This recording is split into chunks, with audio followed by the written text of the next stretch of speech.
the European market. Something else to say, guys, and we move to England, on Patrick Dorgu, because it's true that Manchester United have a backup option, Álvaro Carreras Fernandez from Benfica. They have a buyback clause, but Man United, as of tonight, are still working and very hard on Patrick Dorgu. Man United are pushing, Man United are in contact with Lecce. Today, positive contacts, agreement with the player, the contract is ready, the salary is ready, the player wants to go to Man United, so everything is okay on player side. Now, Man United are working hard with Lecce. My understanding is that in the next 48 hours, Man United will present one more official bid to Lecce. 2 already rejected, 1 more is coming, and Man United want to make it happen. So work in progress for Patrick Dorgu is not a done deal as of now. Let's be cautious, but at the same time, Man United are entering again really strong in this Patrick Dorgu story, as I've been telling you for days and days. On Manchester United, something else to say. Many questions today on the situation of Christopher Nkunku. Guys, for Nkunku, there are 2 opportunities at the moment. Then never say never in the market, but as of today, Monday, there are 2 opportunities. One is Bayern, and Nkunku would be open to going to Bayern, but as I always told you, the only way for Bayern is to include a player in the deal. Chelsea wanted Matistel, but at the moment there is no green light from Matistel to leave Bayern. Let's see if they can change their mind. There is still a possibility for Matistel to leave, but he has Chelsea. He also has many clubs who want to sign him on loan. So the situation could be open in the next days, but at the moment, still no breakthrough in talks between Matistel and Bayern to decide what he wants to do. And the other option for Christopher Nkunku is Manchester United, something discussed at the beginning of the market. But my understanding is that Christopher Nkunku at the moment is not that open to a straight loan. So when you see reports of Christopher Nkunku going on loan to Man United, if it's a loan with obligation, a permanent transfer, Christopher Nkunku could be open. If it's a straight loan or not guaranteed the obligation, in this moment I'm not sure that this deal could happen. So let's see what happens with Nkunku, with Garnacho. For sure Man United and Chelsea will be in touch this week to discuss opportunities, but the Nkunku situation is not that easy in terms of formula, so they need to clarify that. On Manchester United, guys, we have to switch also on the other side of... Barcelona have yet to make any formal arrangements to loan Marcus Rashford from Manchester United. Napoli haven't given up hope on signing Alejandro Garnacho. Lecce have said they don't want to sell Man United target Patrick Dorgu. Yeah, Miguel Almiron is closing in on a return to former club Atlanta United, the MLS side. Have a broad agreement in place with Newcastle United for £8 million plus £3 million. In Manchester United, Chelsea are also interested. Marcus Rashford is now looking harder to shift, isn't he, in January for United?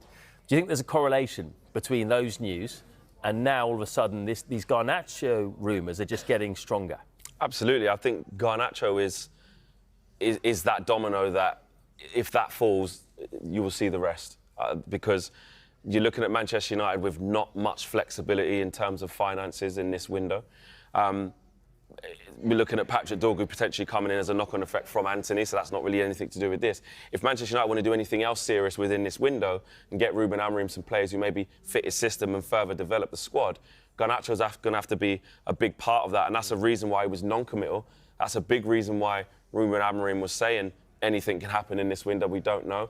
But also what's happening is, and I felt this in the stadium in the game against Rangers, that it feels quite awkward with the match-going fans, because the fans were singing his name, he was bright on the ball, and he didn't feel like a player who's been forced out by the manager, having a torrid time. His confidence is not there. He was applauding at the Stretford end. It didn't have that feel of someone who's on his sort of last legs of his Manchester United career, but seems to be in the balance because of PSR, because of Manchester United not having many sellable, tangible assets that they could reinvest into the squad.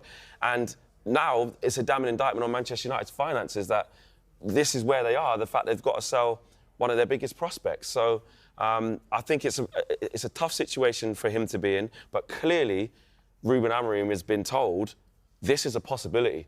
This is a possibility, but he's also talking about the improvements that he's making.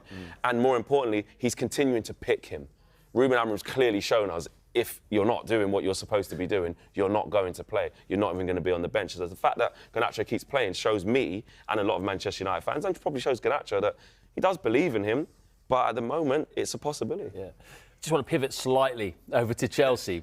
Why would Chelsea want Garnacho when you look at what they've got? It is very interesting because, of course, they have so many options out wide, especially the likes of João Felix, Pedro Neto, Noni Madueke, and Jadon Sancho. But actually, when you look at the numbers in the Premier League, combined all 4 players in the Premier League, you're looking at 11 goals and 10 assists. 7 of those have come from Noni Madueke himself. I think you look at Felix, it probably hasn't quite worked out once again this season in the Premier League so far. Pedro Neto hasn't really shown those numbers that he previously has shown at Wolves.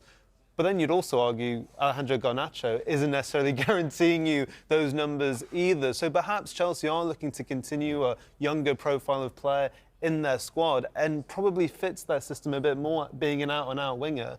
I think the question really is that Christopher Nkunku, and I'm sure we'll talk about him soon, but really does he unlock a lot of these transfers, because he's the one who's not playing all that much at Chelsea. We'll have to wait and find out. But I think there's a few wingers there that Enzo Maresca will want more production from. OK, well, let's talk about Nkunku then, because he is a potential Manchester United target in the window, although they will not meet Chelsea's £70 million valuation of the forward just yet.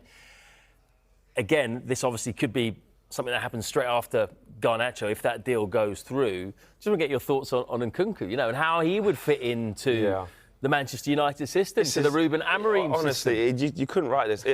On a personal, listen, I'm so neutral. I have no idea why Chelsea want Garnacho, I'll be honest.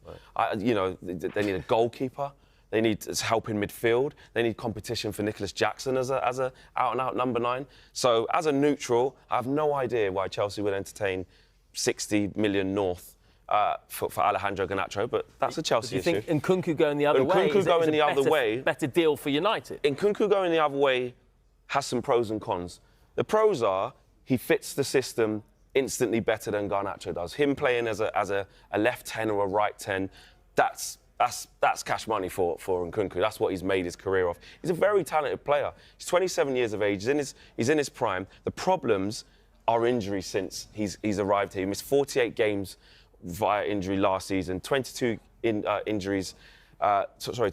out the season before that. Difficult position, but a short-term option to the end of the season with maybe an option for Manchester United would probably help. But Manchester United, in my opinion, should not be committing significant funds with a big contract, lengthy contract, to somebody who's come to the league, and especially with what's happened with Mason Mount as well. Chelsea probably saw a trick come in there. I think it'll be naive of Manchester United to offer Nkunku a big contract. More likely a loan. Yeah, absolutely. That would be fine. I think it's kind of what we were saying a bit earlier in terms of a chain reaction in the transfer market. And I think one thing is clear is Chelsea are looking to bolster their options out wide, because we know they have an interest in the young winger at Bayern Munich in Matthias Tel, who is a very promising young attacker. Now, whether he wants to stay at Bayern Munich, that's kind of what we're hearing, is he wants to fight for his future under Vincent Kompany. But it's kind of, does Nkunku, he's also been linked with a move to Bayern Munich if Tel was to leave the club. So we're kind of waiting for a chain reaction to happen. But I do agree, really what we're talking about in this transfer window is profile of players fitting different clubs. Nkunku on paper absolutely fits what United are trying to do, perhaps compared to Garnacho, just in terms of being in a 10, being in close proximity in those close spaces. And perhaps as a profile, he would fit Chelsea a bit better. Yeah, OK. Well, listen, that Garnacho deal, potential deal, possibly him leaving Manchester United, could be the start of the domino effect. Another line for you, and this could obviously be affected by the Garnacho